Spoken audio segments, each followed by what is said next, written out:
Welcome to America News.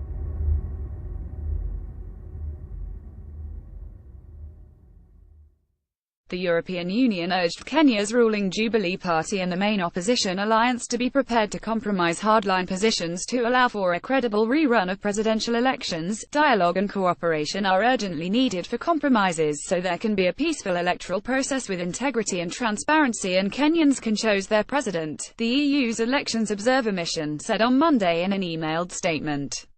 Uncertainty about the October 26 election is unnerving investors and clouding the outlook for an economy that's already slowing.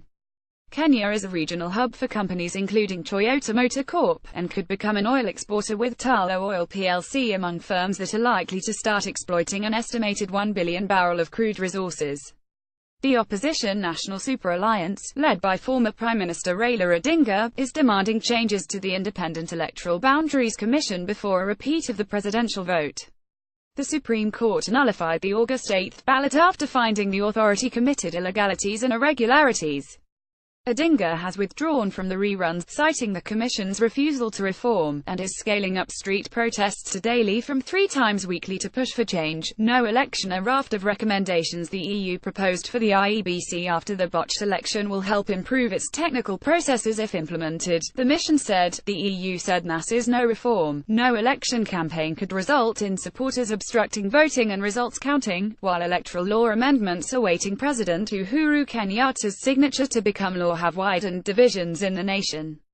Their timing is not consistent with good practice for electoral law reform, the EU said of the proposed law changes. Opposition protests that erupted after Kenyatta was declared winner of the invalidated vote resulted in the deaths of 33 people in Nairobi alone, mostly at the hands of security forces, Human Rights Watch said in a report on Sunday.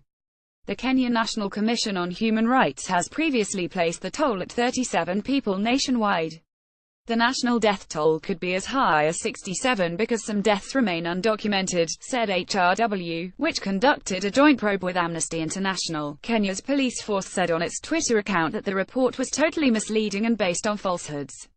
A disputed election in 2007 led to widespread violence that claimed at least 1,100 lives.